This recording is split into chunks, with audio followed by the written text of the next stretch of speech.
Hello and welcome to It's Tomorrow News. I am Hena Thalati. How the polar vortex fuels intense winter weather in United States and Canada.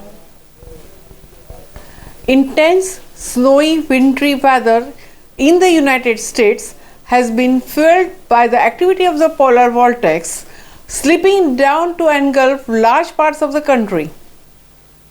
Early January's winter storm prompted 7 states to declare states of emergency, with the flights suspended, businesses shuttered, and one area in New York recorded 6.25 feet of snowfall in just 24 hours.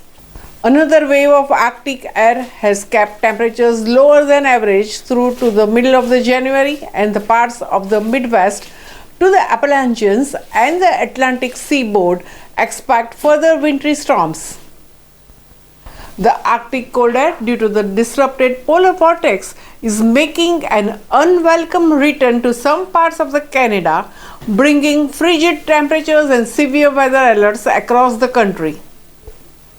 Major urban cities like Toronto, Ottawa, and Montreal are gearing up for the significant temperature drop by Friday as well.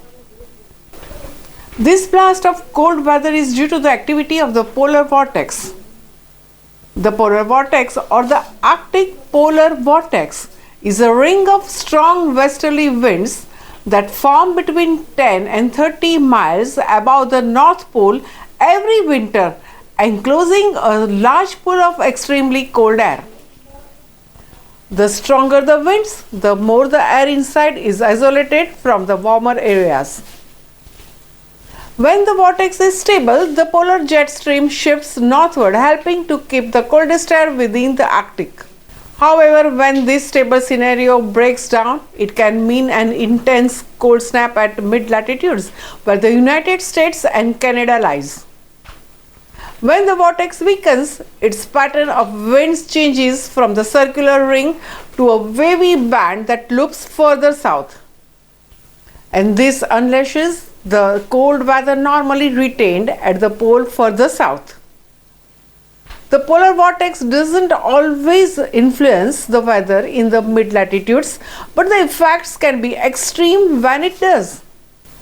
It is not known whether the climate change will affect the polar vortex, says an atmospheric scientist at the National Oceanic and Atmospheric Administration and an expert on the polar vortex. There are several reasons why it is so hard to predict whether polar vortexes will strengthen or weaken in the years to come. That's all for now.